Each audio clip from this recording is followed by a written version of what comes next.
जय जगन्नाथ पिलामाने आज आमर आउ एक नूतन को स्वागत। आज आम ओडिया साहित्यर जो विभागीकरण होइछि से विभागर आम सारला जुग विषय आलोचना करिबा। तो सारला जुग बोली आमे को समय को कहूचे पिले माने ख्रीष्टीय पंचदश शताब्दी को अर्थात 1435 रु 1500 मसीहा पर्यंत आमे सारला जुग भाबरे आमे जानिछंती। तो सारलांको समयर राजा थिले कपिलेन्द्र देव, जहाँकर समय होची 1435 रु 1467 पिले माने से थिले सूर्यवंशर सम्राट। तांको समय रे सारला दास लेखनी चालना करथिले। तो सारला दासंकर पूर्व नाम थिला सिद्धेश्वर परिडा, जे कि परवर्ती समय रे तांकर नाम सारला दास बोली कहिसंती। अर्थात सारलांको कृपारु से तांकर एई रचना गुडी को लिखिचंती बोली कहिसंती। आ सारला मा सारलांको कृपा तांको उपरे रहिथिला, सेति पई से निजको मूर्ख पंडित बोली कहिसंती।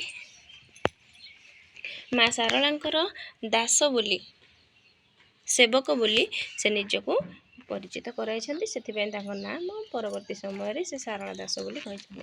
तांकर अग्रज थिले परशुराम आ सारला दासंको जन्म स्थान थिला झंकड़ पिले माने।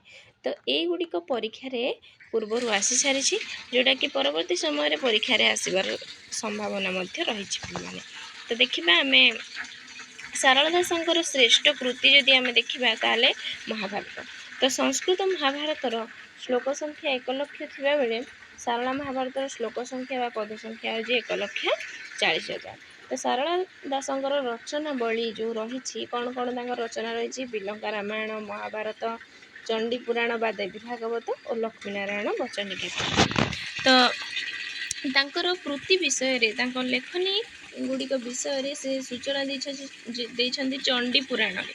तो कौन कहिसंती से प्रथमे श्री रामायण, द्वितीय भारत, तृतीय लिखन कले श्री भागवत अर्थात चंडी पुराण।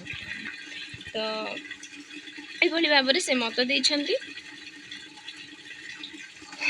आमे देखिबा मूल महाभारत और सारला महाभारतर पर्व संख्या समान 18, किंतु सारला दास निजर मौलिकता एथिरे प्रदर्शन करिसंती। तेणु तीनोटी पर्वर नाम से अलग रखिसंती। महाभारतर मूल महाभारतर सौप्तिक, अनुशासनिक, महाप्रस्थानिक पर्व को सारला दास तांको महाभारत रखि नाहंती। सारला दास तांकर जो मौलिक पर्व तीनोटी रहिछि से तीनोटी होछि मध्य पर्व, गदा पर्व, कांचिका पर्व। जदि आमे देखिबा ताले सारला महाभारतर रचना समय होछि आलोचक मानक मतरे 1455 रु 60 भितरे। तो एठारे आमे जदि देखिबा तांकर सौप्तिक पर्वर विषय वस्तु को से कांचिका पर्व रे सन्निविष्ट करछंती। सारला महाभारतर नायक होइछंती भीम। ओडिया शल्य पर्व और गदा पर्व क्यों संस्कृतर क्यों पर्वर कथा वस्तु रोजी ना शल्य पर्व। संस्कृतर शल्य पर्व ओडिया शल्य आ गदा भाव दुई भाग विभक्त होइछि। तो सारला महाभारत रे भीम शिवपुर राजा होइथिला बेले कविता को सारला दास कौन करछंती ना कालेवर महाराज बोली परिचित कराइछंती। तो आमे देखिबा मूल महाभारतर पर्व संख्या पर्व गुडी को पिले माने देखंदो स्क्रीन ऊपर रहिछि।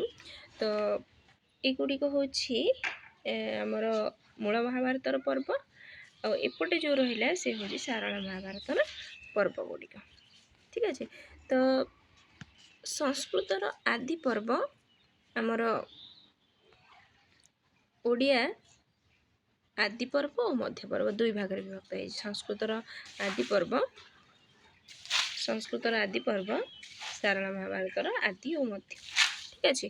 तो सेही भली भाबरे महाप्रस्थानिक और स्वर्गारोहण पर्व संस्कृत महाप्रस्थानिक और स्वर्गारोहण पर्व मिसिकी ओडियार स्वर्गारोहण पर्व होइछि। तापरे ए महाभारतर केतेक अंश बेले बेले परीक्षा पड़ी थाए पद्यांश गुड़िक स्क्रीन उपर से गुड़िक रही देखने। तो ये भाव में ये पद्यांश गुड़िक परीक्षा आसी सारी। तो आउ गोटे इम्पोर्टाट तथ्य जहाँकि परीक्षा आसी से सारण महाभारत में बलभद्र और सुभद्रा को शिव और ब्रह्मा रूप में वर्णना करा जायछि। प्रश्नटी पूर्वर आसी तो गोटे गुरुत्वपूर्ण तथ्य आपण मानक पई। तो देखिबा तापर कोन पर्व रे कोन रही छि माने आदि पर्व रे हमर खल्यकार वृत्तांत रहउछि। खल्यकार होचंदी श्रीकृष्ण और सहज सुंदरींकर पुत्र। मध्य पर्व रे रहउछि सुभद्रा हरण, अर्जुन उल्लूबी विवाह, माडुआ महादेव प्रसंग, खांडव दहन, अर्जुन हनुमान भेट, शिव विवाह एगुड़िक रहउछि। सुगंधिका हरण, चंद्रावती हरण, नीलेन्द्री शोभावती हरण एगुड़िक सब रहउछि मध्य पर्व रे। ठीक अछि। तो सभा पर्व रे रहउछि जरासंध वध कथा रहउछि, श्रीकृष्ण गदपाद धरिबा कथा रहउछि, सिंह सुगाळ कथा रहउछि, युधिष्ठिर राजस्व यज्ञ कथा रहउछि, धनुमुन रे अर्जुन का धनुर्धारण कथा रहउछि एई सभा पर्व रे। ठीक अछि। तो वन पर्व रे से भले रहउछि सत्य आंब कथा प्रसंग, शरीर तत्व, साहाड़ा पत्रर महात्म्य, नागार्जुन उपाख्यान, गौरा विवाह, नल उपाख्यान, पांडव मान दुर्योधन को चित्रसेन हस्तर मुक्ति एगुड़िक रहउछि वन पर्व रे। उद्योग पर्व रे रहउछि कोन ना धौम्य पुरोहित को शांतिदूत, बेलाल सेन को चक्र रे छिन्न करी श्रीकृष्ण छिन्न करिसंती। श्रीकृष्ण बेलालर अनुरोध रे श्रीकृष्ण द्वारा छिन्न मस्तक को दिव्य चक्षु प्रदान करा जायछि। से महाभारत युद्ध को देखिबा पई भारत वृत्तांत एथि रहउछि। एगुड़िक पिले माने हमर उद्योग पर्व रे रहउछि। भीष्म पर्व रे से भली भाव में गीता प्रसंग रहउछि पिले माने एगुड़िक गोटे गोटे इम्पोर्टेंट प्रश्न आपण मानक पई तेणु मन रखिया पई समस्त चेष्टा करिवे। तो भीष्म को खड्ग परीक्षा, अश्वत्थामा विवाद, नृसिंह अवतार प्रसंग, पांडव सेना नियंत्रण, कलिंग सेन वृत्तांत एगुड़िक सब रहउछि भीष्म पर्व रे। कर्ण पर्व रे से भली भाव में द्रौपदी पूर्वजन्म वृत्तांत रही। द्रौपदी पूर्वजन्मर नाम होछि केतुका चंडी। शल्य पर्व रे रही कोन शकुनी निधन प्रसंग रहउछि शल्य पर्व रे। तापर आमे देखिबा गदा पर्व रे कोन रहउछि दुर्योधन का रक्त नदी संतरण रहउछि बिले माने भीमसेन का सिंहनाद प्राप्ति कथा रहउछि एगुड़िक सब गदा पर्व रे रही। कैंसिका पर्व रे से भली भाव में अश्वत्थामा पांडवों को 5 पुत्र को हत्या करिया कथा रहउछि। स्त्री पर्व रे श्रीकृष्ण का सौंदर्य वर्णना, गांधारी का चक्षु नय जुझुत्सु जड़ी जिबा एभली प्रसंग गुड़िक रहउछि स्त्री पर्व रे।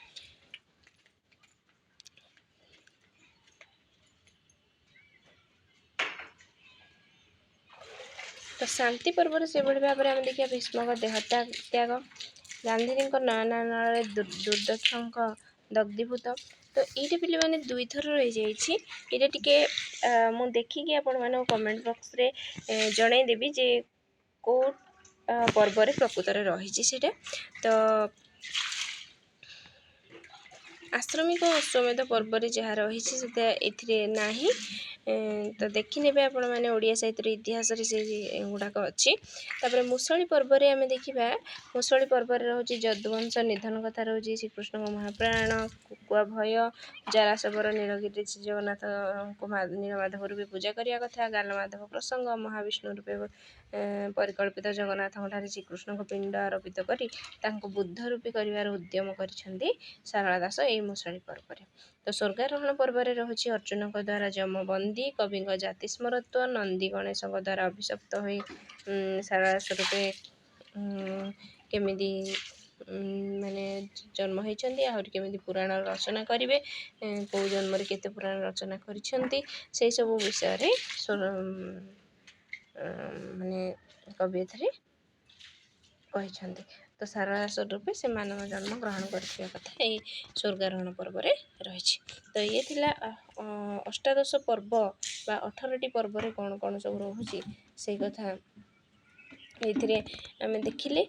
तो सारला महाभारत रे मूलर तत्व ज्ञान प्रतिपादक विषय मान आदौ नाही कहले चले एई मतटी दैछंती गोपीनाथ नंद शर्मा।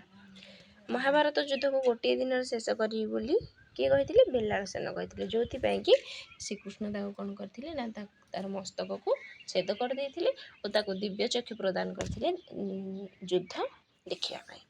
ତ ଦାଉଣ୍ଡି ଶବ୍ଦର ଅର୍ଥ ଯୁଦ୍ଧବାଦ୍ୟ, ଯାହାକି ସାରଳା ମହାଭାରତରେ ରହିଛି। ତ ଏଇ ଯେଉଁ ଆମର ଏଇଟା କେଉଁ ବିଭକ୍ତି ବୋଲି ବେଳେବେଳେ ପରୀକ୍ଷାରେ ଆସେ। ତ ଏଇଗୁଡ଼ିକ ମଧ୍ୟ ଆପଣମାନଙ୍କ ପାଇଁ ଇମ୍ପୋର୍ଟାଣ୍ଟ, ଦେଖିନେବେ। ତାପରେ ଆମେ ଦେଖିବା ସାରଳା ଦାସ ହେଉଛନ୍ତି ଦାଣ୍ଡିବୃତ୍ତର ଜନକ। ସାରଳା ମହାଭାରତ ଦାଣ୍ଡିବୃତ୍ତରେ ରଚିତ ହୋଇଛି। ଏହି ଦାଣ୍ଡିବୃତ୍ତ ସଂସ୍କୃତ ଦଣ୍ଡକ ବୃତ୍ତରୁ ପ୍ରାକୃତ ଦଣ୍ଡ ବୃତ୍ତର ଅନୁସରଣରେ ହୋଇଥିବା କଥା ଜଣାଯାଏ। ତ ସାରଳା ମହାଭାରତର ବକ୍ତା ଓ ଶ୍ରୋତା ହେଉଛନ୍ତି ଅଗସ୍ତ୍ୟ ମୁନି ଓ ବୈବସ୍ୱତ ମନୁ।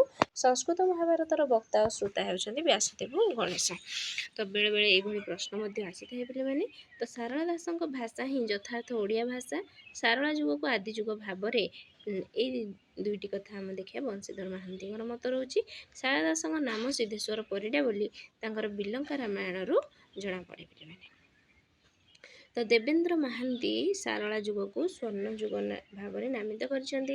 ସାରଳା ଦାସ ଜଣେ ସୈନିକ ଥିଲେ ବୋଲି କୃଷ୍ଣଚନ୍ଦ୍ର ପାଣିଗ୍ରାହୀ ମତ ଦେଇଛନ୍ତି। ତ ସାରଳା ଦାସଙ୍କୁ ବାଲ୍ମୀକିଙ୍କ ସହ ତୁଳନା କରୁଛନ୍ତି। ଆଉ ସାରଳା ଦାସଙ୍କୁ ଆଦିକବି ଭାବରେ ଗ୍ରହଣ କରୁଛନ୍ତି କିଏ? ନା ମୃତ୍ୟୁଞ୍ଜୟ ରଥ। ସାରଳା ଦାସଙ୍କୁ ବ୍ୟାସଦେବଙ୍କ ସହ ତୁଳନା କରୁଛନ୍ତି ଗୋପୀନାଥ ନନ୍ଦ ଶର୍ମା ତାଙ୍କର ଶ୍ରୀ ଭାରତ ଦର୍ପଣ ଗ୍ରନ୍ଥରେ। ତ ସାରଳା ଯୁଗ ବିଷୟରେ ବା ସାରଳାଙ୍କ ବିଷୟରେ, ତାଙ୍କ ମହାଭାରତ ବିଷୟରେ ବିଶେଷ ଆଲୋଚନା ଯେଉଁମାନେ କରିଛନ୍ତି ସେମାନଙ୍କ ମଧ୍ୟରେ ଆମେ ଦେଖିବା ମହାକବି ସାରଳା ଦାସ ଲେଖୁଛନ୍ତି ଅଧ୍ୟାପକ ସର୍ବେଶ୍ୱର ଦାସ। ମାଟିର ମହାକବି ସାରଳା ଦାସ ଲେଖୁଛନ୍ତି ଡକ୍ଟର ମାୟାଧର ମାନସିଂହ। ଶ୍ରୀ ଭାରତ ଦର୍ପଣ ଲେଖୁଛନ୍ତି ପଣ୍ଡିତ ଗୋପୀନାଥ ନନ୍ଦ ଶର୍ମା। ସାରଳା ମହାଭାରତର ପ୍ରଥମ ସମୀକ୍ଷକ ସିଏ। ସାରଳା ଦାସ ଏକ ଅଧ୍ୟୟନ ଶ୍ରୀ ସଚ୍ଚିଦାନନ୍ଦ ମିଶ୍ର ଲେଖୁଛନ୍ତି। ସାରଳା ସାହିତ୍ୟର ଐତିହାସିକ ଚିତ୍ର ଡକ୍ଟର କୃଷ୍ଣଚନ୍ଦ୍ର ପାଣିଗ୍ରାହୀ ଲେଖୁଛନ୍ତି। ସାରଳା ମହାଭାରତୀୟ ନାରୀ ଚିତ୍ର ଶ୍ରୀମତୀ ସରଳା ଦେବୀ ଲେଖୁଛନ୍ତି। ସାରଳା ମହାଭାରତରେ ସାମାଜିକ ଜୀବନ ଦୀନବନ୍ଧୁ ରଥ ଡକ୍ଟର ଦୀନବନ୍ଧୁ ରଥ। ସାରଳା ସାହିତ୍ୟ ଏକ ଅଧ୍ୟୟନ ଓ ସାରଳା ସାହିତ୍ୟ ପରିକ୍ରମା ଲେଖୁଛନ୍ତି ଡକ୍ଟର ସୁରେନ୍ଦ୍ର କୁମାର ମହାରଣା। ସାରଳା ମହାଭାରତର ଭାଷାତାତ୍ତ୍ୱିକ ଅନୁଶୀଳନ ଲେଖୁଛନ୍ତି ଧନେଶ୍ୱର ମହାପାତ୍ର। ସାରଳା ଚରିତ ମୃତ୍ୟୁଞ୍ଜୟ ରଥ। ସାରଳା ସ୍ମରଣିକା ପ୍ରଜାତନ୍ତ୍ର ପ୍ରଚାର ସମିତି। ସାରଳା ସାହିତ୍ୟ ବଂଶୀଧର ମହାନ୍ତି। ଏଭଳି ଭାବରେ ସାରଳା ଦାସ ବା ସାରଳା ଯୁଗର ଯେଉଁ ଆଲୋଚକମାନେ ଥିଲେ ଆଉ ତାଙ୍କର ଆଲୋଚନାର ଯେଉଁ ପୁସ୍ତକ ଗୁଡ଼ିକ ରହିଛି ତାର ନାମ ମଧ୍ୟ ଏଠାରେ ଆମେ ଦେଇଦେଇଛୁ। ତାପରେ ଆମେ ଦେଖିବା ସାରଳା ଯୁଗର ବୈଶିଷ୍ଟ୍ୟ ପିଲାମାନେ କ'ଣ ରହିଛି। ସାରଳା ଦାସ ଓଡ଼ିଆ ଭାଷାର ଥିଲେ ପ୍ରାଣ ପ୍ରତିଷ୍ଠାତା। କାହିଁକି ନା ତାଙ୍କ ପୂର୍ବରୁ ପୁରାଣ ଗୁଡ଼ିକ ସଂସ୍କୃତ ଭାଷାରେ ରଚନା କରାଯାଉଥିଲା, ଯେଉଁଟାକି ସର୍ବଜନ ବୋଧ୍ୟ ନଥିଲେ ପିଲାମାନେ, ସାଧାରଣ ଲୋକ ବୁଝିବା ସମ୍ଭବ ହୋଇପାରୁନଥିଲା। ସେଇ ପୁରାଣକୁ ପାଠ କରୁଥିଲେ ବ୍ରାହ୍ମଣମାନେ ଓ ସେମାନେ ହିଁ ମାନେ ସାଧାରଣ ଲୋକମାନଙ୍କୁ ତାର ମର୍ମ କଥାଟା ମର୍ମ ବିଷୟକୁ ବୁଝାଉଥିଲେ। ଏଇଭଳି ଭାବରେ ପରମ୍ପରା ଚାଲିଥିଲା। କିନ୍ତୁ ଯେତେବେଳେ ସାରଳା ଦାସ ପୁରାଣ ରଚନା କରୁଛନ୍ତି, ତାଙ୍କ ସମସାମୟିକ କବିମାନେ ଯେତେବେଳେ ଓଡ଼ିଆ ଭାଷାରେ ରଚନା କରୁଛନ୍ତି, ତାଙ୍କ ପରବର୍ତ୍ତୀ ସମୟର ଯେଉଁ ପଞ୍ଚସଖା ଗୋଷ୍ଠୀ ଯେତେବେଳେ ପୁରାଣ ଲେଖୁଛନ୍ତି, ସଂସ୍କୃତ ପୁରାଣକୁ ଅନୁସରଣ କରିବା ସେଇ ଭାବକୁ ନିଜ ଭାଷାରେ ମାତୃଭାଷାରେ ଲେଖୁଛନ୍ତି, ସାଧାରଣ ଜନତା ବୁଝିବା ପାଇଁ ସହଜ ହେଉଛି। ତ ସେଇ ପରମ୍ପରାଟା ସାରଳା ଦାସଙ୍କ ସମୟରୁ ହିଁ ଆରମ୍ଭ ହୋଇଛି। ତ ତେଣୁ ତାଙ୍କୁ ଓଡ଼ିଆ ଭାଷାର ପ୍ରାଣ ପ୍ରତିଷ୍ଠାତା ବୋଲି କୁହାଯାଉଛି। ତା ପୂର୍ବରୁ କ'ଣ ଥିଲା ନା ସଂସ୍କୃତ ଭାଷାର ବିଶେଷ ପ୍ରଭାବ ରହିଥିଲା। ଓଡ଼ିଆ ଜନସାଧାରଣଙ୍କ ସାଂସ୍କୃତିକ ତଥା ସାମାଜିକ ଚଳନୀର ପ୍ରତିଫଳନ ସେ କଲେ। ଆମେ ଦେଖିବା ଯେ ବ୍ୟାସଦେବଙ୍କ ମହାଭାରତରେ ଭାରତର କଥା ଯେତେବେଳେ କୁହାଯାଉଛି, ସାରଳା ଦାସ ତାଙ୍କ ମହାଭାରତରେ ଉତ୍କଳୀୟ ସମାଜର କଥା କହୁଛନ୍ତି, ଉତ୍କଳର ଜନଜୀବନ କଥା କହୁଛନ୍ତି, ପ୍ରାକୃତିକ ପରିବେଶ କଥା କହୁଛନ୍ତି। ପ୍ରତିଟି ଛୋଟ ଛୋଟ ଅଞ୍ଚଳକୁ ସେ ତାଙ୍କର ଏଇ ମହାଭାରତରେ ସ୍ଥାନ ଦେଇଛନ୍ତି। ଯେମିତିକି ଆମେ ସ୍ୱର୍ଗାରୋହଣ ପର୍ବରେ ସମସ୍ତେ ପଢ଼ିଥିବା ହରିସାହୁ ସୁହାଣୀ କନ୍ୟା ପ୍ରସଙ୍ଗ ପିଲାମାନେ। ତ ଯାଜପୁରର ବର୍ଣ୍ଣନା ରହୁଛି, ବୈତରଣୀ ନଦୀ କଥା ରହୁଛି, ଭୁବନେଶ୍ୱରର ବର୍ଣ୍ଣନା ରହୁଛି। ତ ପ୍ରତ୍ୟେକ ସ୍ଥାନର ଓଡ଼ିଶାର ପ୍ରତ୍ୟେକ ସ୍ଥାନର ବର୍ଣ୍ଣନା ରହୁଛି ସେଥିରେ। ତା ସହିତ ଉତ୍କଳୀୟ ମାନଙ୍କୁ ସେ କ'ଣ କରିଛନ୍ତି, ନାରୀମାନଙ୍କର ଯେଉଁ ଆମର ଚଳନୀକୁ ବା ତାଙ୍କର ଯେଉଁ ବ୍ୟବହାର ଚାଲିଚଳନକୁ ସେ କ'ଣ କରିଛନ୍ତି ନା ମହାଭାରତର ନାରୀ ଚରିତ୍ର ଗୁଡ଼ିକ ସହିତ ମାନେ ମହାଭାରତର ନାରୀ ଚରିତ୍ର ଗୁଡ଼ିକୁ ସେ ଉତ୍କଳରେ ଆଣି ଠିଆ କରାଇ ଦେଇଛନ୍ତି, ସେ ପ୍ରତ୍ୟେକ ଚରିତ୍ରକୁ। ଠିକ୍ ଅଛି, ଗୋଟେ ସାଧାରଣ ଜନତାର ଚାଲିଚଳନ ଆଚାର ବ୍ୟବହାର କଥା ସେ କ'ଣ କରିଛନ୍ତି ନା ସେଇଥିରେ ବର୍ଣ୍ଣନା କରିଛନ୍ତି। ନିଜ ଗ୍ରନ୍ଥମାନଙ୍କରେ କବି ସ୍ୱଦେଶ ପ୍ରେମରେ ଦେଶର ଗୌରବ ବର୍ଣ୍ଣନା କରିଛନ୍ତି। ତ ନିଜ ଦେଶର କଥା କହୁଛନ୍ତି, ଅର୍ଥାତ୍ ତାଙ୍କ ଗ୍ରନ୍ଥ ଗୁଡ଼ିକରେ ସେ ଉତ୍କଳର ଯେଉଁ ବର୍ଣ୍ଣନା କରୁଛନ୍ତି ସେଇଥିରେ ତାଙ୍କର ମୌଳିକତା ପିଲାମାନେ ସେ ପ୍ରଦର୍ଶନ କରୁଛନ୍ତି। ଉତ୍କଳର ସ୍ଥାନ, ଉତ୍କଳର ମାନେ ଚରିତ୍ର, ତାଙ୍କର ରାଜଶାସନ, ଏହିସବୁ ବିଷୟରେ ସେ ତାଙ୍କ ଗ୍ରନ୍ଥ ଗୁଡ଼ିକରେ ସୂଚନା ପ୍ରଦାନ କରିଛନ୍ତି। ତ ଓଡ଼ିଆ ପଦ୍ୟ ସାହିତ୍ୟରେ ସେ ଗଦ୍ୟର ବ୍ୟବହାର କରିଛନ୍ତି। ସାରଳାଙ୍କ କାଳ ବ୍ରାହ୍ମଣ୍ୟ ସଂସ୍କୃତି ବିରୁଦ୍ଧରେ ପ୍ରବଳ ପ୍ରତିକ୍ରିୟାର କାଳ ହେଉଛି ସାରଳା ଦାସଙ୍କ ସମୟ। ସାରଳା ଦାସଙ୍କ ସମୟରେ କ'ଣ ହେଇଛି ପିଲାମାନେ ନା ବ୍ରାହ୍ମଣ୍ୟ ସଂସ୍କୃତି ଯେଉଁ ଥିଲା, ବ୍ରାହ୍ମଣମାନଙ୍କର ଯେଉଁ ଆଧିପତ୍ୟ ଥିଲା ସମାଜରେ, ସେଇ ଯେଉଁ ତାର ବିରୁଦ୍ଧରେ ସେ କ'ଣ କରିଛନ୍ତି ନା ପ୍ରତିକ୍ରିୟା ପ୍ରକାଶ କରିଛନ୍ତି। ତ ଏଇଭଳି ଭାବରେ ଥିଲା ଆମର ସାରଳା ଯୁଗର ବୈଶିଷ୍ଟ୍ୟ। ତ ଏଇଥର ପିଲାମାନେ ପଡ଼ିଥିଲା ନବଗୁଞ୍ଜର ପ୍ରସଙ୍ଗରୁ ଗୋଟେ ପ୍ରଶ୍ନ ପଡ଼ିଥିଲା ଯେ ବେକ ଯେଉଁ ଅଂଶଟି କେଉଁ ଜୀବର ବୋଲି ଏଇଭଳି ଭାବରେ ଗୋଟେ ପ୍ରଶ୍ନ ଆସିଥିଲା CPT ଏଣ୍ଟ୍ରାନ୍ସରେ। ତ ଏଠି ଆମେ ଦେଖିବା ଏଇ ଯେଉଁ ନବଗୁଞ୍ଜର ପ୍ରସଙ୍ଗଟି ସାରଳା ମହାଭାରତରେ ବର୍ଣ୍ଣିତ ଏକ ବିଚିତ୍ର ପ୍ରାଣୀ। ଠିକ୍ ଅଛି ପିଲାମାନେ, ତ ଆଉ କୌଣସି ମହାଭାରତରେ ପିଲାମାନେ ନବଗୁଞ୍ଜର ପ୍ରସଙ୍ଗ ଦେଖିବାକୁ ମିଳେ ନାହିଁ, କେବଳ ସାରଳା ଦାସଙ୍କ ମହାଭାରତରେ ହିଁ ନବଗୁଞ୍ଜର ପ୍ରସଙ୍ଗ ଦେଖିବାକୁ ମିଳେ। ଏଇ ନବଗୁଞ୍ଜର କ'ଣ ନା 9ଟି ପଶୁପକ୍ଷୀଙ୍କ ଅଙ୍ଗର ସମ୍ମିଶ୍ରଣ ଏଥିରେ ଦେଖିବାକୁ ମିଳେ। କାହାର ନା ଯେଉଁ ମୁଣ୍ଡ ରହୁଛି, ଚୂଳ ବା ଶିର ରହୁଛି ସେଇଟା କୁକୁଡ଼ାର, ବେକ ରହୁଛି ମୟୂରର, ଗୋଟିଏ ହାତ ରହୁଛି ମନୁଷ୍ୟର, ଗୋଟିଏ ପାଦ ହାତୀର, ଆଉ ଗୋଟିଏ ପାଦ ବାଘର, ଆଉ ଗୋଟିଏ ପାଦ ରହୁଛି ଘୋଡ଼ାର, ପିଠି ରହୁଛି ବୃଷଭର, କଟି ରହୁଛି ସିଂହର, ଲାଞ୍ଜ ରହୁଛି ସାପର। ତ ଏଇଭଳି ଭାବରେ ଆମର କ'ଣ ରହିଛି ନା ଯେଉଁ ନବଗୁଞ୍ଜର ପ୍ରସଙ୍ଗ ରହୁଛି, ସେ ଯେଉଁ 9ଟି ପଶୁପକ୍ଷୀଙ୍କ ସମ୍ମିଶ୍ରଣରେ ଗୋଟିଏ ବିଚିତ୍ର ପ୍ରାଣୀ ସେ ଏଥିରେ ବିଚିତ୍ର ପ୍ରାଣୀରେ ବର୍ଣ୍ଣନା କରିଛନ୍ତି। ତ ମହାଭାରତର କନ୍ନଡ଼ ଅନୁବାଦକ ପିଲାମାନେ ପମ୍ପା, ଯିଏକି 9ମ ଶତାବ୍ଦୀର ଥିଲେ। ତ ମହାଭାରତର ତେଲୁଗୁ ଅନୁବାଦକ ହେଉଛନ୍ତି ନାନୟ, ସେ ଥିଲେ 11ଶ ଶତାବ୍ଦୀର। ଏଇଭଳି ଭାବରେ ଆମେ ଦେଖିଲେ ସାରଳା ଦାସଙ୍କ ବିଷୟରେ କିଛି ତଥ୍ୟ ଆମେ ଆପଣମାନଙ୍କ ପାଇଁ ନେଇ ଆସିଥିଲୁ। ସାରଳା ଦାସଙ୍କ ଅନ୍ୟ ରଚନା ଗୁଡ଼ାକ ପିଲାମାନେ ଆମେ ଆଉ ଏକ ଭିଡ଼ିଓରେ ଆଲୋଚନା କରିଦେବା। ତ ଏ ଥିଲା ମହାଭାରତ ବିଷୟରେ ବିଶେଷ ଆଲୋଚନା ଆମେ କଲେ। ତ ବିଶେଷ ତଥ୍ୟ ଏଥିରେ ମହାଭାରତ ଉପରେ ହିଁ ଥିଲା, ଅନ୍ୟ ରଚନା ଗୁଡ଼ିକ ବିଷୟରେ ଏଠାରେ ଦିଆଯାଇ ନାହିଁ। ତ ଅନ୍ୟ ରଚନା ଗୁଡ଼ିକ ବିଷୟରେ ଆମେ ଆଉ ଏକ ଭିଡ଼ିଓରେ ଆଲୋଚନା କରିଦେବା।